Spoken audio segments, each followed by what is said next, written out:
The rasp of chains, the sharp snap of a leather strap. Then a hush.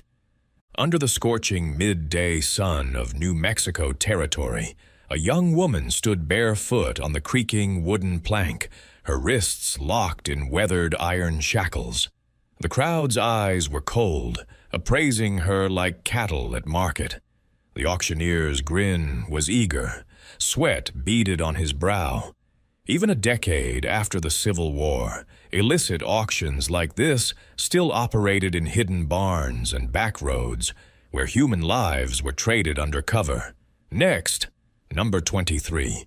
No kin, no advocate. Sold thrice before. Doesn't speak, doesn't toil. Opening bid, $10. In a land where labor was prized, a silent girl fetched little. Her trauma and her silence made her worthless by their cruel reckoning. No one made a sound. A man up front spat into the dust. "Worthless rag," he muttered. The girl's name was Clara Montoya. Her dress hung in shreds, dust embedded in her skin. Her hair fell across her face, hiding a bruise on her cheek. She stared down at her feet. She had given up crying long ago. Tears here meant nothing. Then a voice, calm, low, unwavering. "I'll give $20. Heads turned. At the back of the crowd stood a man in a faded olive coat, fingers curled around crumpled bills. His name was Elias Carrington, aged 57, with a salt and pepper beard. He looked as though laughter had deserted him years ago. The auctioneer's eyes narrowed. 20? Are you sure? Elias nodded once. The gavel cracked. Sold. Clara did not move. She did not look at him. Elias stepped forward, removed his hat. When he saw her face clearly, his breath hitched. That thin scar on her wrist. 8 years passed. He recognized it. He had tended it once.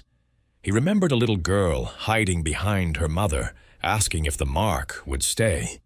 He told her no. But he had lied.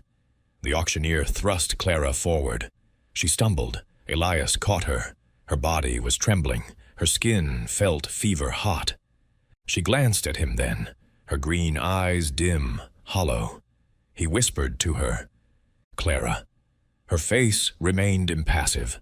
A fleeting flicker of recognition passed and vanished, buried by pain. Women in her place learn quickly. Don't trust strangers. She may not remember him, or maybe she does, and wishes she didn't. Outside, a gust of wind carried the echo of the gavel's blow like a terrible bell. Another life sold, another soul exiled. Elias counted out his final coins, placed them in the auctioneer's palm, and led Clara away. She had been silent for years. He would not. The dusty trail lay long under the blazing sky. Clara walked a few paces behind, her chains clicking softly, each sound a reminder of debt, of suffering. Elias didn't know if she'd ever forgive him. Perhaps she never would. But when the barn doors crashed shut behind them, he felt the weight of the past settle on his shoulders. Years ago, his father's betrayal had shattered the Montoya household. Now the last remnant of that family walked behind him, silent, battered, still alive. The sun dipped low. Dust swirled around their boots. Elias knew the ghosts of that night would follow them until he spoke his truth. But how do you seek mercy from someone who doesn't even know who you are? Soon after they departed the barn, Elias halted the horses. With a trembling hand, he withdrew a key and unlocked Clara's shackles. "No one ought live unbound in a land that claims freedom," he muttered, recalling the Union's promises after the war. He mounted slowly. Clara rode behind him on a lean mare, her head bowed.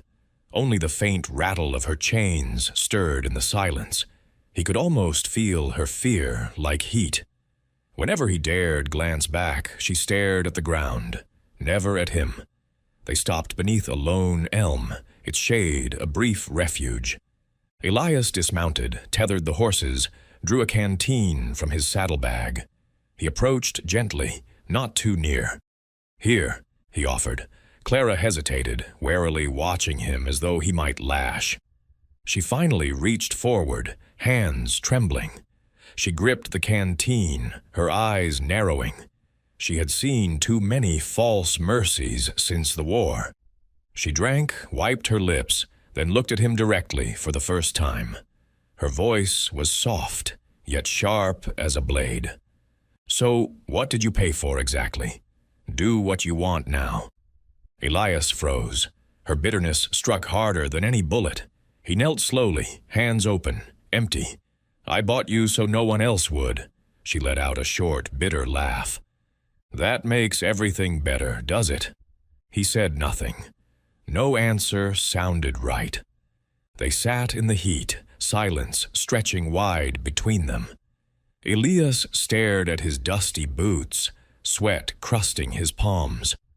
"I knew your family," he finally said. "Your father was a decent man. I should have acted." Clara turned away. "Everyone says that too late," she said, voice flat. A sudden wind stirred overhead, rattling leaves. She rose, still clutching the canteen, and walked back toward her horse. Elias watched, knowing he had earned every drop of her scorn. He put his hat on and followed. Their hooves echoed over the dry land, steady, hollow, like a wounded heart seeking rhythm. He wondered how many miles until she stopped seeing him as the enemy. Would she ever? Somewhere in the silence, one desperate thought burned. When the truth came, what would she do? By the time they reached the Carrington ranch, twilight had settled. Elias unhitched the mounts, offered Clara a crust of stale bread, and motioned toward the simple cabin. "This is your room," he said. She lingered, eyes flicking to the simple bed, the cold hearth. Slowly, she stepped inside, wary, light-footed. For days, the ranch was quiet. Clara worked the chores, feeding animals, drawing water, scrubbing floors, without a word. Elias fixed fences, patched the roof, tried not to watch her too closely. They dwelt like two specters sharing the same land. But silence in this region never endures. On the third evening, 3 riders appeared on the road. Elias saw the dust, the flash of badge metal. Sheriff Barrow, formerly the man of law, the same officer who ordered the Montoya home, burned. Barrow dismounted, slow, with a smirk curling his lips. His gaze shifted past Elias and fixed on Clara. He squinted at her wrist, at the faint scar. His smirk wavered. "A face I didn't expect to see," Barrow drawled. Clara halted, knuckles white on a fence post. Elias stepped in front of her, voice low. "You've seen enough," Barrow chuckled. "You buying wandering girls now, Carrington? Is she for your bed tonight?" Elias did not flinch. The air grew heavy, silent as death before a gunshot. "She's under my protection," he said. Barrow sneered, drawing a pistol slowly at his hip. "Noble, but I remember the Montoyas. Her father was a traitor." He spat out the word. "Your wife came from traitors," Clara gasped. She gripped the rail. Elias clenched his jaw. "She is under my shelter," he repeated, voice steady. Barrow smirked, removed a bullet from his vest pocket, placed it on the fence post. A message. "Some scars never heal. Watch your back, Carrington." He mounted and left, dust rising in his wake. Clara picked up the bullet, turning it over in her palm. "Who was that?" she asked softly. Elias said quietly, "Not yet." He gazed toward the fading sun. The fire and screams of that night still lingered. He knew this was far from over. When Barrow returned, blood would follow. If you've followed this far, take a breath. Pour yourself a cup of coffee or tea. Sit back and wherever you are, and tell me, when is it there? Where are you listening from? And if you're curious what happens next, please subscribe so you don't miss the next chapter. Leave a comment. What do you think Clara will do? That night, wind rattled the cabin, drawing out old memories. Elias sat by the fire, its glow flickering over rough boards. Clara sat across, face half in shadow. Neither spoke. Silence has a way of making truth demand to be heard. After a while, Clara reached into her pocket and placed something on the table. A small, tarnished pocket watch, its face scratched, the initials MM faintly engraved. She nudged it toward him. "Recognize this?" she asked quietly. Elias's hand froze. He did. It belonged to Manuel Montoya, her father. He swallowed hard. She continued, voice soft. "I kept it all these years, hiding it. When they sold me, no one touched it. He gave this to me before soldiers came. Keep it safe, Maria." Her voice cracked. "It's all I have left of them." Tears flickered in her eyes. "You knew him, didn't you?" Elias's voice came rough. "I did." She leaned forward. "Tell me, what really happened that night?" He stared at the flames.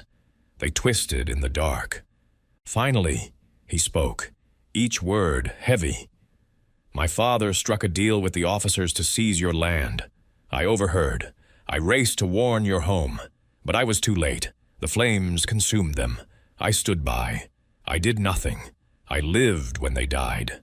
Clara said nothing. She pressed the watch into her palm, bones shaking. She wanted to cast it in the fire, erase the past, but she held on. The past ran too deep. "You think telling me this fixes anything?" she whispered. "No," Elias said. "But you deserve the truth. You deserve to know who you stand beside." They sat in silence as thunder rolled beyond the door, memories dancing in the firelight. At length, Clara asked, voice small, "If your father did that, why are you the one carrying guilt?" Elias looked at her, eyes weary but firm. "Because I was there. Because I did nothing. Because I survived." The fire crackled. Clara's anger seemed to waver, cracked, not shattered. Something within her softened. But before she could speak, a sound cut through the storm, hooves pounding fast. Elias snapped to his feet, hand on his pistol. Sometimes the past doesn't knock twice. The hooves faded. Rain lashed the windows. Clara sat clutching the watch. Neither moved, but the silence between them was no longer cold. It pulsed with fragile things, confession, sorrow, possibility.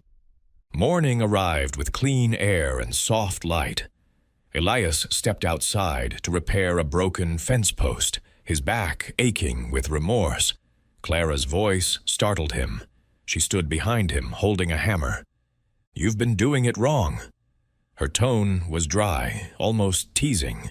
He turned. Her dress was damp, her hair tousled. Without another word, she moved beside him and lifted the board. They worked side by side. No words. The rhythm of wood and wind between them was gentle, rebuilding. And somehow, in that quiet labor, something shifted. Not forgiveness yet, but healing moving like a seed pushing through scorched earth.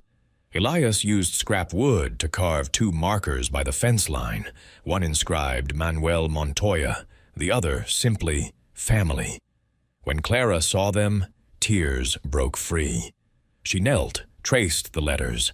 Then she rose, walked to Elias, and pressed the watch into his hand. "You keep it," she said, voice trembling. He refused.